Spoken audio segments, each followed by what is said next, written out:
O presidente Lula, como se sabe, revogou o decreto do ex-presidente Jair Bolsonaro que estimulava a segregação de alunos com deficiência nas escolas. A medida foi publicada na edição do Diário Oficial da União da última segunda-feira. O decreto já havia sido suspenso por decisão do Supremo Tribunal Federal, que considerou o mecanismo responsável por fragilizar a inclusão de pessoas com deficiência. A matéria foi avaliada pelo Supremo após uma ação de inconstitucionalidade apresentada pelo PSB, o Partido Socialista Brasileiro. Sobre o assunto, a gente conversa agora com o fundador e superintendente do Instituto, Rodrigo Mendes, o próprio Rodrigo Mendes. Um prazer tê-lo aqui conosco. Muito obrigado por aceitar nosso convite. Bom dia, Rodrigo. Bom dia, Jefferson. Prazer todo meu. Vai ser ótimo conversar sobre esse tema que ainda gera muitas dúvidas. Pois é, o decreto até então abria margem para que as escolas rejeitassem alunos com deficiência. Com a revogação feita agora pelo presidente Lula, certamente uma vitória para quem luta pela inclusão. Agora, é o suficiente, Rodrigo, para obrigar essas escolas, as escolas, digamos, ditas convencionais, a receber alunos com deficiência? Qual é a avaliação que você faz? Então, acho que antes de mais nada vale a gente falar sobre uma dúvida ainda presente no senso comum. Quer dizer, vale a pena a gente separar as crianças, os alunos com deficiência, em ambientes apartados, sejam escolas especiais ou classes especiais, que são vistos como protegidos, ou vale a pena a gente expor essas crianças no convívio com o ambiente da escola comum? Então, vamos lá. O primeiro desses paradigmas, o modelo da escola especial, ele foi testado por décadas. Então, para quem não conhece, uma escola especial é uma instituição que atende exclusivamente pessoas com algum impedimento de longo prazo, em turmas, em geral, muito pequenas. A última que eu visitei tinham grupos de 5, 6 crianças, todas com síndrome de Down. E, em geral, o que se observa ali é uma crença de que essas crianças não vão conseguir conquistar a autonomia em virtude dessa característica.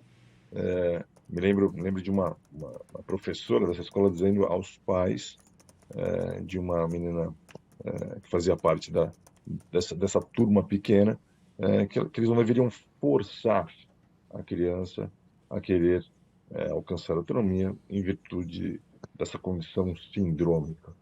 Então, é como se o ponto de chegada, Jefferson, já fosse definido antes mesmo da largada na corrida da vida. Sim. Bom, esse insucesso do modelo foi constatado nas últimas décadas por gerações de pessoas que tinham deficiência foram privados do convívio com o restante da comunidade escolar e se tornaram pessoas totalmente dependentes, ou de suas famílias, ou de instituições. E aí, como substituição, como uma nova proposta, esse paradigma surge internacionalmente, esse modelo da escola inclusiva. O que é uma instituição de ensino inclusiva?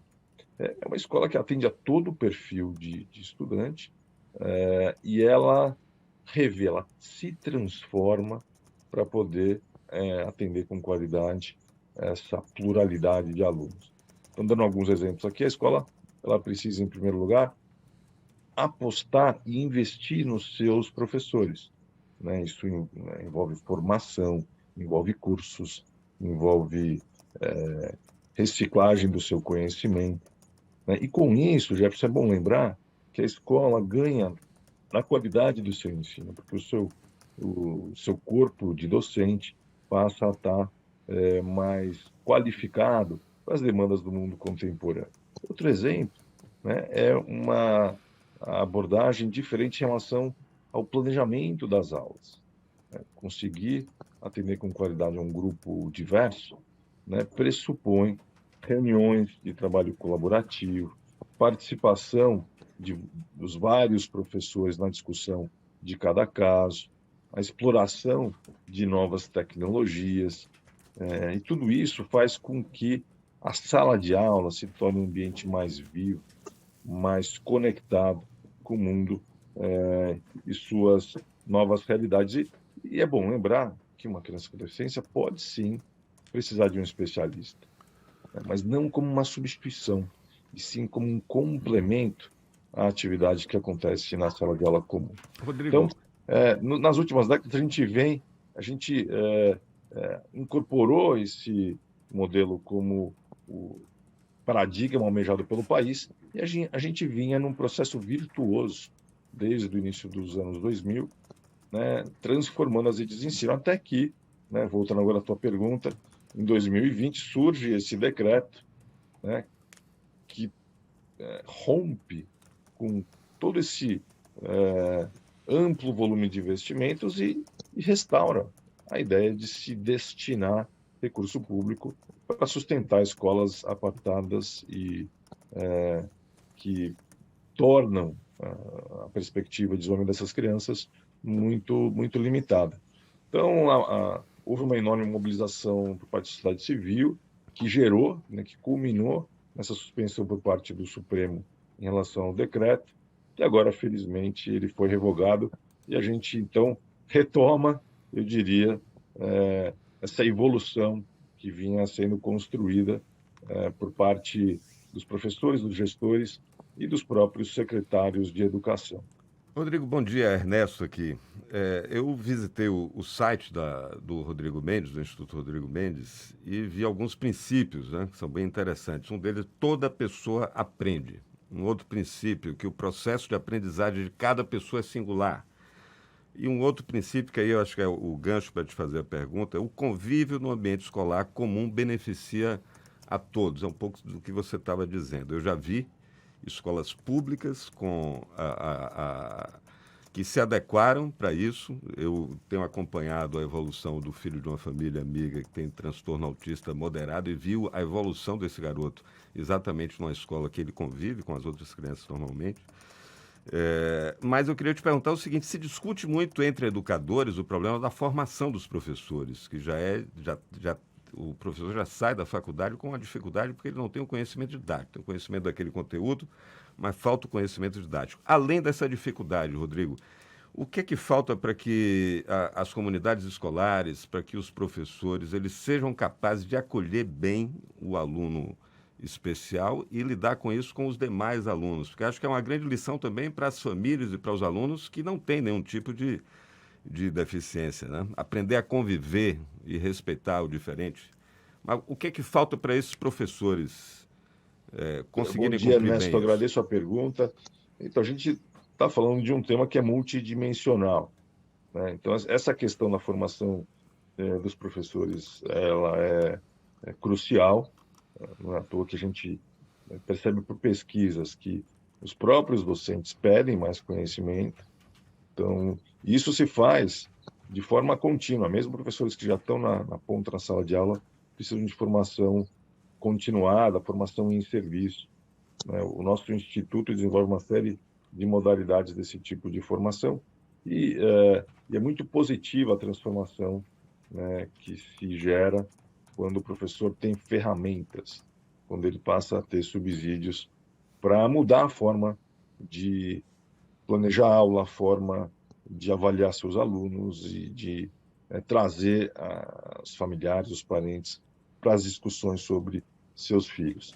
Então, somando a essa questão do próprio conhecimento da equipe pedagógica, a gente precisa ter serviços de apoio, né? No Brasil, a gente tem o que se chama de atendimento educacional especializado, são professores que têm o papel de apoiar a equipe para identificar as barreiras e construir, né, instrumentos de acessibilidade. E no contraturno, né, em horários alternativos, também apoiar os alunos. Então, é fundamental que a gente fortaleça a rede já existente e que a gente siga oferecendo informação para esses professores especialistas também. Tem a questão da acessibilidade, às vezes é vista de uma maneira muito superficial, pensando só na questão arquitetônica, mas é um tema que envolve a comunicação, envolve os procedimentos que acontecem na escola, envolve o próprio material pedagógico, né? Usar simplesmente o livro impresso didático e, vamos dizer, a lousa, com ferramentas de ensino, exclui por princípio. Muitos alunos, né, precisam de outros tipos de incentivos e materiais para se relacionar com o conteúdo curricular. Ô, Rodrigo, tem uma prefeitura baiana de Campo Formoso que participa de um projeto de vocês que é bem interessante, que é o Alavanca. Ela foi selecionada, são duas aqui do Nordeste, somente Campo Formoso e mais uma prefeitura aqui da região Nordeste. O objetivo é exatamente auxiliar as redes municipais nessa preparação das escolas, dos professores. Sim, Ernesto, esse é um projeto que está começando agora. A gente fez a seleção de 10 municípios das 5 regiões do Brasil, que vão participar ao longo de 3 anos. É um projeto de longo prazo, financiado pelo BNDES e outros parceiros. Nesse primeiro ano, a gente vai fazer um curso semipresencial com esse objetivo, né, de ampliar o repertório dos professores, discutir como é que eles podem, a partir de dificuldades reais das suas salas de aula, introduzir novidades e perseguir altas expectativas para cada aluno. No segundo ano, a gente vai trabalhar mais diretamente com os secretários de educação, né, para que eles elaborem políticas públicas de longo prazo, pensando fortemente nessas mudanças, e em especial na formação. E no terceiro ano, a gente vai avaliar o resultado, né, dessa jornada. Então, poxa, bacana saber que os municípios aí do estado baiano já estão atentos, e vai ser um prazer trabalhar com cada cidade.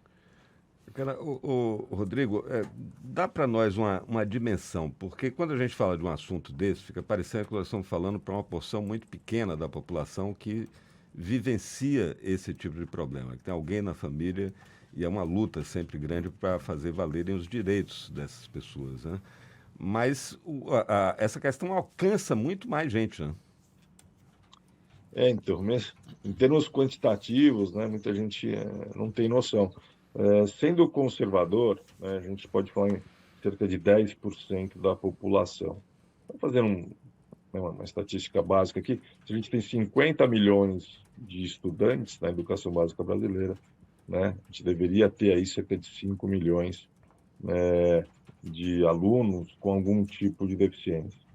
Então, e mesmo que não fosse, né, acho que tem uma importância numérica, mas quando a gente fala de equidade, a gente tem que garantir que todo mundo tem essa chance. Então, enquanto 100%, né, dessas crianças não tiverem um outro horizonte, uma outra perspectiva futura, a gente não pode se acomodar, né? A gente tem que pensar que cada criança importa, e é para isso que a gente vem dedicando aqui a nossa experiência para apoiar professores e gestores, de maneira que a escola amadureça, tenha apoio e alcance esse grande objetivo de ser uma escola de qualidade para qualquer criança, independentemente da sua especificidade. A gente está conversando aqui com o Rodrigo Rubner Mendes, que é fundador e superintendente do Instituto Rodrigo Mendes, uma organização sem fins lucrativos que tem como missão exatamente ajudar, colaborar para que toda pessoa com deficiência tenha uma educação de qualidade na escola comum. Para a gente encerrar, Rodrigo, você falava no início, fazia um questionamento sobre se, independentemente de decreto que obrigue ou não as escolas a receber alunos com deficiência, se devemos ou não separar crianças com deficiência do ambiente escolar dito normal. O que você percebe do ponto de vista dos educadores? Porque você também destacou a importância da capacitação desses professores. E fico aqui imaginando, deve ser grande a quantidade de professores não capacitados para lidar com esse tipo de situação. Quais são as competências e habilidades que se espera de um educador para não só lidar com crianças especiais, mas também com a situação de tê-las junto com crianças ditas normais? Para a gente encerrar, Rodrigo, por favor.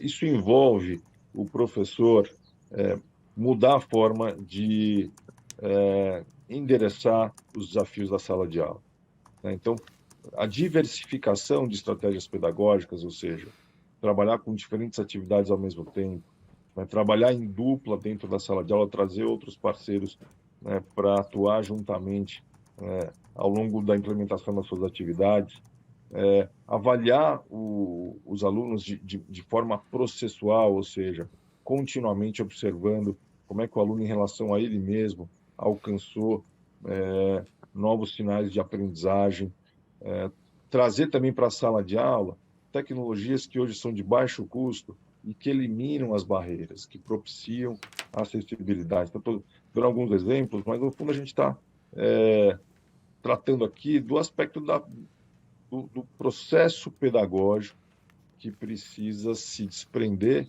de um modelo homogeneizador, que espera que todo mundo siga o mesmo ritmo, o mesmo tempo de aprendizagem e vá chegar, né, no mesmo resultado, e partir da premissa, né, de que esses percursos são particulares e individuais, e para que eles tenham condição de avançar e progredir, o professor precisa trabalhar com um portfólio, né, mais amplo e mais plural de atividades dentro da sala de aula.